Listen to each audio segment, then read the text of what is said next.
Hay una razón por la que la gente se va lejos de todo.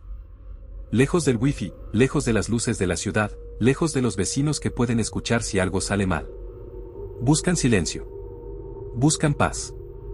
Pero hay algo que casi nadie sabe hasta que ya es demasiado tarde: hay lugares en este planeta que llevan mucho tiempo esperando a que alguien se quede completamente solo.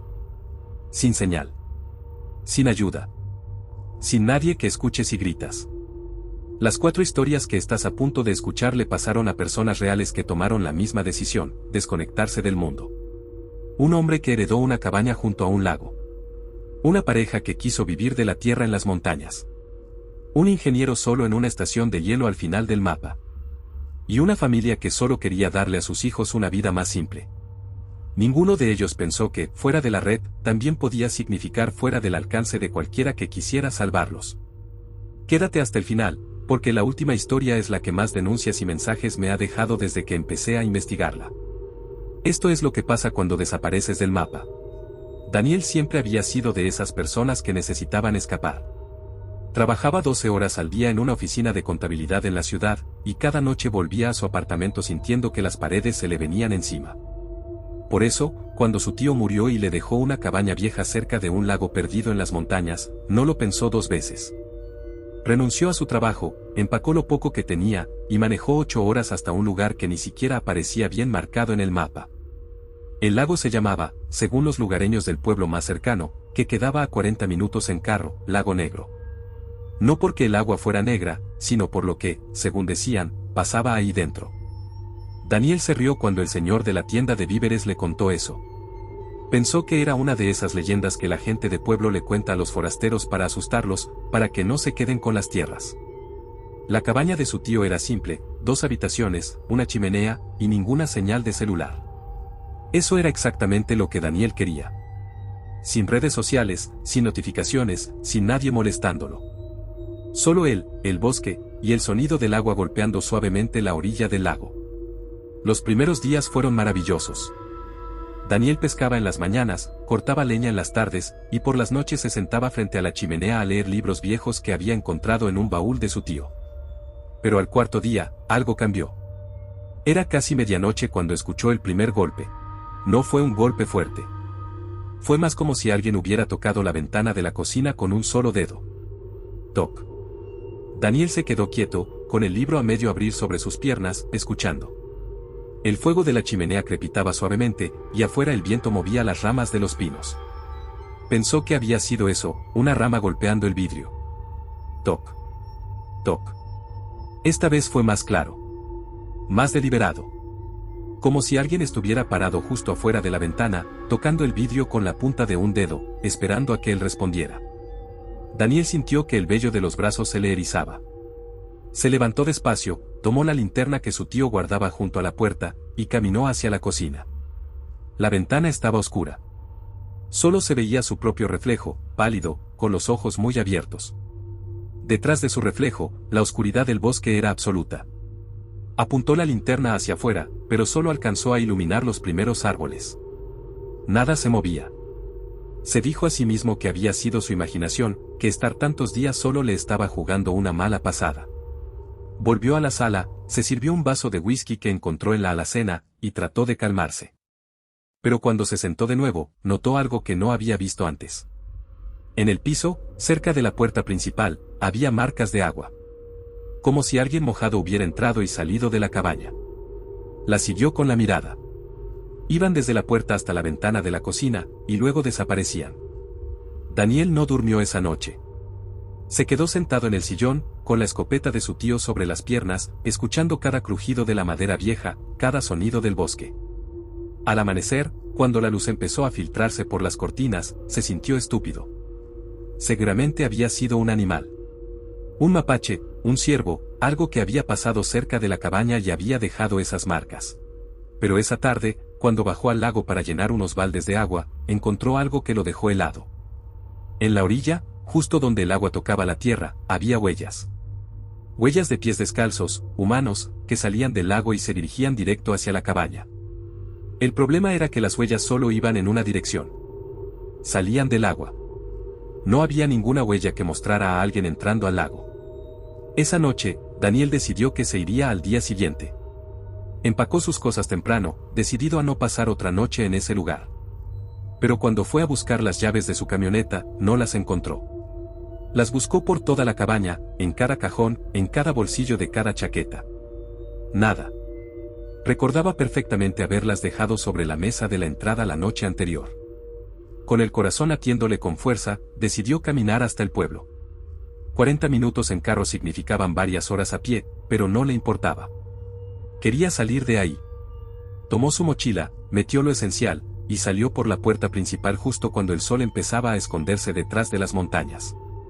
El camino de tierra que llevaba al pueblo bordeaba el lago durante los primeros 20 minutos. Daniel caminaba rápido, mirando constantemente hacia atrás, sintiendo que algo lo observaba desde entre los árboles. El agua del lago estaba completamente quieta, como un espejo negro que reflejaba el cielo cada vez más oscuro. Fue entonces cuando escuchó su nombre. Daniel. La voz venía del lago. Era suave, casi susurrante, y por un momento pensó que había sido el viento jugándole otra broma. Pero luego lo escuchó de nuevo, más claro. Daniel, ven. Se detuvo en seco. La voz sonaba exactamente como la de su tío. El mismo tono, la misma forma de arrastrar las palabras. Pero su tío estaba muerto. Llevaba 3 meses muerto. Daniel se giró lentamente hacia el lago, y ahí, en medio del agua, a unos 15 metros de la orilla, vio una figura.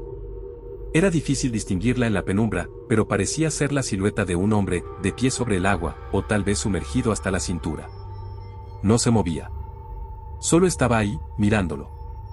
Ven a verme, dijo la voz, y esta vez Daniel notó algo terrible, los labios de la figura no se movían.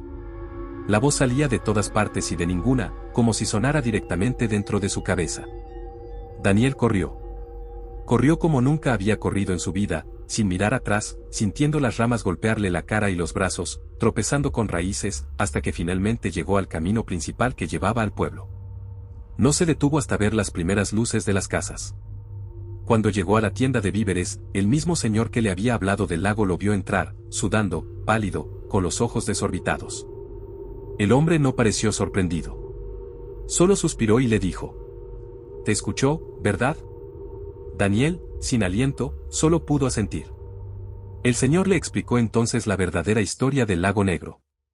Hace muchos años, decía, una familia entera se había ahogado ahí durante una tormenta. Desde entonces, la gente que se queda sola cerca del lago, especialmente durante las noches, empieza a escuchar voces. Voces de personas que conocen, que aman, llamándolos hacia el agua. Y los que van, nunca regresan. ¿Por qué no me lo dijiste antes?, preguntó Daniel, todavía temblando. Te lo dije, respondió el hombre. Te dije que el lago tenía un nombre por una razón. Pero nadie me cree hasta que lo escucha con sus propios oídos. Daniel nunca volvió a la cabaña.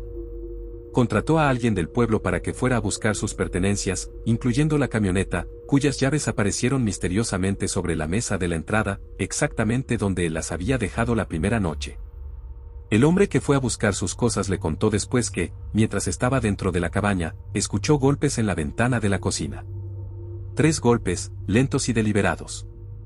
Salió corriendo sin siquiera terminar de empacar todo. Hasta el día de hoy, Daniel no ha vuelto a esa zona del país.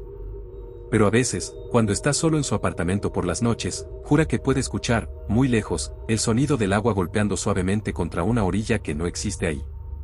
Y una vez, hace unos meses, mientras se estaba quedando dormido, escuchó claramente su nombre susurrado cerca de su oído. Daniel. Desde entonces, duerme con la luz encendida. Sara y su esposo Mac habían decidido, después de años de planificación, dejarlo todo e irse a vivir de forma completamente autosuficiente en una propiedad que habían comprado en las montañas de Colorado. No había electricidad de la red pública, no había internet, ni señal de celular. Solo ellos, sus paneles solares, un generador de respaldo, y kilómetros de bosque virgen a su alrededor. Durante los primeros 6 meses, todo fue perfecto. Construyeron su propia cabaña con ayuda de algunos trabajadores locales, sembraron un huerto, y aprendieron a cazar y a purificar agua de los arroyos cercanos. Sara escribía en un diario cada noche, documentando su nueva vida, y Max se encargaba de mantener todo funcionando. La propiedad más cercana a la suya estaba a casi 10 kilómetros de distancia, así que cuando una tarde de otoño Sara vio humo saliendo de una zona del bosque donde sabía que no había ninguna cabaña registrada, se lo mencionó a Mark con curiosidad más que con preocupación. Tal vez son cazadores, dijo Mark, sin darle mucha importancia. Pero el humo apareció de nuevo la noche siguiente. Y la siguiente. Siempre en el mismo lugar, siempre a la misma hora, justo cuando el sol se ponía. Sara empezó a sentir curiosidad, y una tarde, mientras Mark estaba ocupado reparando el generador, decidió caminar hacia esa zona para ver qué era. Caminó durante casi 40 minutos, siguiendo el rastro del humo, hasta que llegó a un claro en medio del bosque. Ahí, escondida entre los árboles, había una pequeña estructura hecha de madera podrida, ramas, y lo que parecían ser pedazos de metal oxidado. No era una cabaña propiamente dicha, sino algo más parecido a una madriguera humana, construida directamente contra la ladera de una colina. Sara se quedó mirando la estructura desde lejos, sintiendo un escalofrío recorrerle la espalda a pesar de que el sol todavía brillaba. Había algo profundamente perturbador en esa construcción, algo que no podía explicar con palabras. Estaba a punto de acercarse más cuando escuchó una respiración detrás de ella. Se giró rápidamente, pero no había nadie. El bosque estaba en completo silencio, sin siquiera el canto de los pájaros. Decidió que era momento de regresar a casa, y caminó de vuelta lo más rápido que pudo sin correr, sintiendo todo el tiempo que unos ojos la observaban desde la oscuridad entre los árboles. Esa noche le contó todo a Mark, quien le sugirió que probablemente había sido la cabaña de algún ermitaño, alguien que había decidido vivir completamente aislado del mundo. En las montañas, le explicó, no era tan raro encontrar gente así. Personas que habían huido de la sociedad por diferentes razones, algunas legales, otras no tanto. Deberíamos mantenernos alejados de ahí, dijo Sara, y Mark estuvo de acuerdo. Pero las cosas empezaron a cambiar después de esa visita. Pequeños objetos empezaron a desaparecer de su propiedad. Primero fue una navaja que Mark siempre dejaba sobre la mesa del porche. Luego, un par de botas de trabajo. Después, comida del huerto, arrancada directamente de las plantas, no cortada ni cosechada, sino arrancada con violencia, como si algo la hubiera jalado con fuerza bruta. Una noche, mientras cenaban, escucharon pasos alrededor de la cabaña. Pasos lentos, pesados, que rodeaban toda la estructura sin detenerse nunca en un solo lugar. Mark tomó su rifle y salió a investigar, pero no encontró nada, solo huellas enormes en el barro, huellas que parecían humanas pero eran casi el doble del tamaño normal. Tal vez es un oso, sugirió Sara, aunque sabía que las huellas no correspondían para nada a las de un oso. Los eventos se intensificaron durante las siguientes semanas. Encontraban montones de piedras apiladas de forma extraña cerca de los límites de su propiedad, formando figuras que parecían simbólicas, aunque ninguno de los dos entendía su significado. Una mañana, Sara encontró la palabra vete escrita con carbón en la puerta trasera de la cabaña, con letras torpes y desiguales, como si alguien que nunca hubiera aprendido bien a escribir la hubiera trazado con dificultad. Fue entonces cuando decidieron ir al pueblo más cercano a preguntar. El sheriff local, un hombre mayor llamado Boyd, los escuchó con atención y luego les contó una historia que había escuchado años atrás, cuando recién empezaba en el trabajo. Según Boyd, hacía más de 20 años, un hombre llamado Elías había comprado una propiedad en esa misma zona del bosque. Elías tenía antecedentes de problemas mentales severos, y con el tiempo se había vuelto completamente paranoico, convencido de que el gobierno lo estaba vigilando a través de satélites y microchips. Se había mudado ahí precisamente para escapar de todo eso, para vivir completamente fuera de la red, sin ningún tipo de tecnología moderna. Con el paso de los años, Elías se había vuelto cada vez más errático. Los pocos vecinos que tenía en ese entonces reportaron avistamientos de un hombre desnudo corriendo por el bosque durante las noches, gritando cosas incoherentes.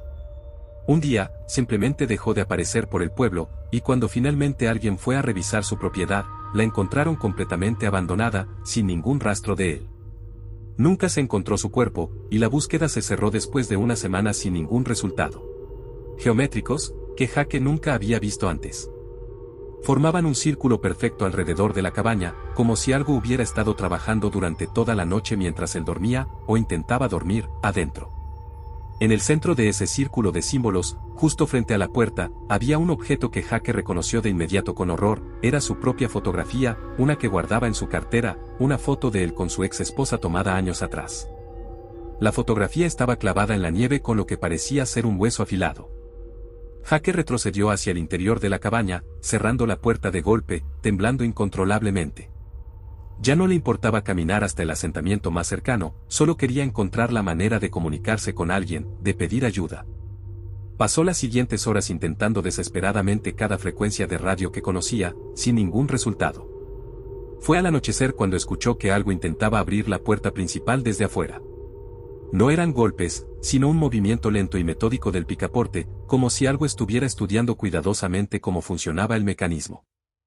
Jake se apoyó contra la puerta con todo su peso, sujetando un cuchillo de cocina que había encontrado, mientras el picaporte seguía moviéndose incesantemente.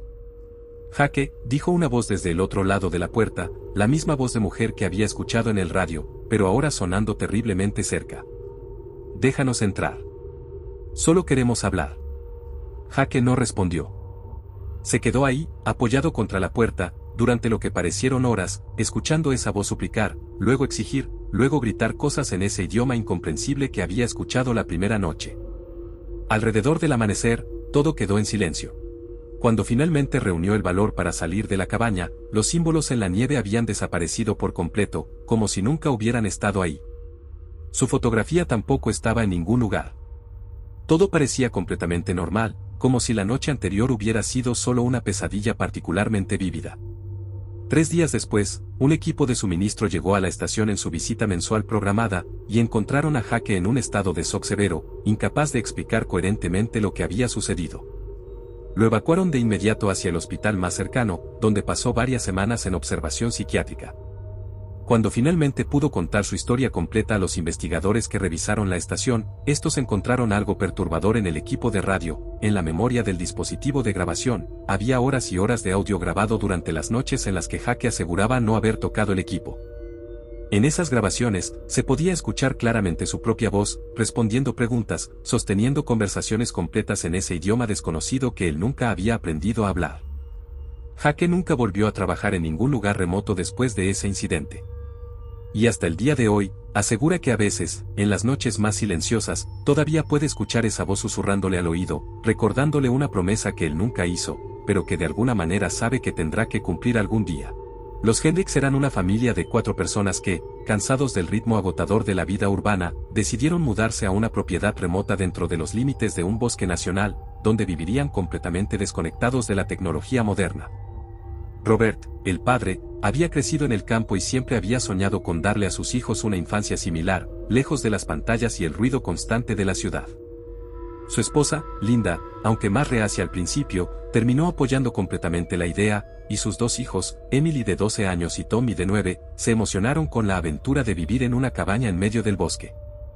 Encontraron una propiedad perfecta, una cabaña antigua construida décadas atrás por un guardabosques retirado, ubicada a más de 15 kilómetros del pueblo más cercano, rodeada completamente por bosque protegido. No había señal de celular, no había electricidad de la red pública, solo generadores y paneles solares. Para los Hendricks, era exactamente lo que buscaban. Durante los primeros meses, la familia se adaptó maravillosamente a su nueva vida. Los niños aprendieron a identificar plantas comestibles, a pescar en el arroyo cercano, y pasaban las tardes explorando el bosque bajo la supervisión de sus padres. Linda empezó a llevar un diario detallado de su experiencia, documentando cada pequeño triunfo y desafío de su nueva vida autosuficiente. Todo cambió una tarde de finales de septiembre, cuando Tommy, jugando cerca del límite de su propiedad, encontró algo extraño enterrado parcialmente bajo un montón de hojas, una muñeca vieja, hecha de tela y con un rostro pintado a mano que se veía desgastado por el tiempo y la intemperie.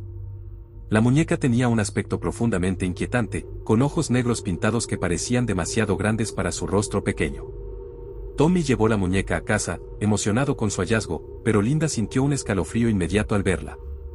Había algo mal en esa muñeca, algo que no podía explicar racionalmente, pero que la hacía querer deshacerse de ella de inmediato. Sin embargo, ante la insistencia de Tommy, terminó dejándolo quedarse con ella. Esa noche, la familia escuchó por primera vez lo que se convertiría en un patrón aterrador durante las siguientes semanas, risas de niños provenientes del bosque, justo afuera de la cabaña, en medio de la más completa oscuridad. Al principio, Robert pensó que podrían ser otros niños de alguna propiedad cercana, aunque sabía que la casa más próxima estaba a kilómetros de distancia. Salió con una linterna a investigar, pero no encontró a nadie, solo el silencio absoluto del bosque nocturno. Las risas continuaron apareciendo noche tras noche, siempre después de que los niños se habían ido a dormir, siempre viniendo de diferentes direcciones alrededor de la cabaña, como si algo estuviera rodeándolos lentamente. Emily, la hija mayor, empezó a tener pesadillas recurrentes sobre niños sin rostro jugando en el bosque, invitándola a unirse a ellos. Fue durante la tercera semana de octubre cuando ocurrió el primer incidente verdaderamente aterrador. Tommy desapareció durante casi 3 horas una tarde, mientras se suponía que estaba jugando cerca de la cabaña. La familia entera entró en pánico, buscándolo por todos los alrededores, gritando su nombre hasta quedarse sin voz.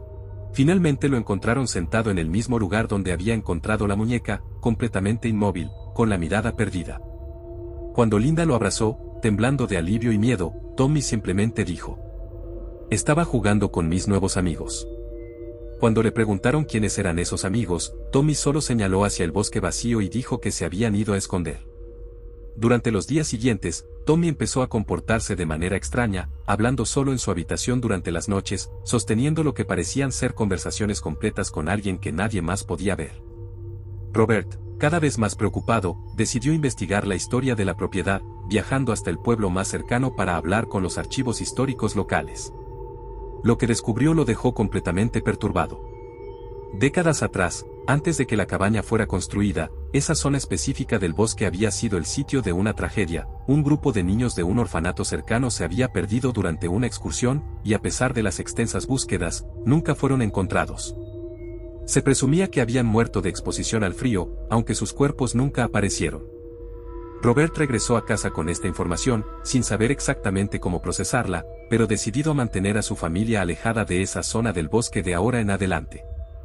Sin embargo, cuando llegó a la cabaña, encontró a Linda en un estado de pánico extremo. Emily también había empezado a desaparecer por periodos cortos, siempre regresando con la misma mirada perdida que Tommy, siempre hablando de sus nuevos amigos en el bosque. Esa noche, decidieron que era momento de irse, sin importar lo que tuvieran que dejar atrás. Empezaron a empacar apresuradamente mientras afuera, las risas de niños se hacían cada vez más fuertes, cada vez más cercanas a la cabaña, acompañadas ahora de lo que sonaba como pequeñas manos golpeando las paredes exteriores de la estructura. Fue entonces cuando notaron que tanto Tommy como Emily habían desaparecido de la sala donde estaban jugando momentos antes. Robert y Linda salieron corriendo hacia el bosque, gritando los nombres de sus hijos, siguiendo el sonido de las risas que parecían burlarse de ellos, siempre justo fuera de su alcance, siempre moviéndose más profundo hacia la oscuridad del bosque. Después de lo que parecieron horas de búsqueda desesperada, encontraron a los niños de pie en un pequeño claro que ninguno de los dos recordaba haber visto antes, a pesar de conocer bien esa zona del bosque. Tommy y Emily estaban tomados de la mano, mirando hacia un punto vacío frente a ellos, sonriendo de una manera que Linda describiría después como completamente vacía, sin ninguna emoción real detrás de esa sonrisa. Nos preguntaron si queríamos quedarnos a jugar para siempre, dijo Emily, cuando finalmente Linda logró que reaccionara. Les dijimos que teníamos que preguntarles a ustedes primero. Robert y Linda tomaron a sus hijos de la mano y corrieron de vuelta hacia la cabaña, sin atreverse a mirar hacia atrás, sintiendo que docenas de ojos invisibles los observaban desde la oscuridad entre los árboles. Esa misma noche, sin importarles dejar la mayoría de sus pertenencias, condujeron durante horas hasta llegar a un motel en la ciudad más cercana, decididos a nunca regresar a esa propiedad. Cuando finalmente contrataron a una empresa para que fuera a recoger sus pertenencias restantes semanas después, los trabajadores reportaron un hallazgo perturbador. En la habitación de Tommy, sobre su cama perfectamente tendida, encontraron no una, sino 7 muñecas idénticas a la que él había encontrado originalmente, todas dispuestas cuidadosamente en fila, todas mirando directamente hacia la puerta, como si estuvieran esperando a que alguien regresara. Los Hendricks nunca volvieron a esa zona del bosque nacional. Tommy y Emily, ahora ya adultos, aseguran no recordar prácticamente nada de esos meses vividos en la cabaña, con la excepción de fragmentos aislados de sueños que todavía los visitan ocasionalmente, sueños sobre un claro en el bosque, risas infantiles en la distancia, y una vocecita susurrando que solo era cuestión de tiempo antes de que regresaran a jugar para siempre. La propiedad, según registros públicos, ha cambiado de dueños 3 veces desde entonces. Ninguna familia ha logrado quedarse ahí por más de un año. ¿Cuál de estas historias te dio más miedo? Cuéntamelo en los comentarios y suscríbete para más historias de terror real.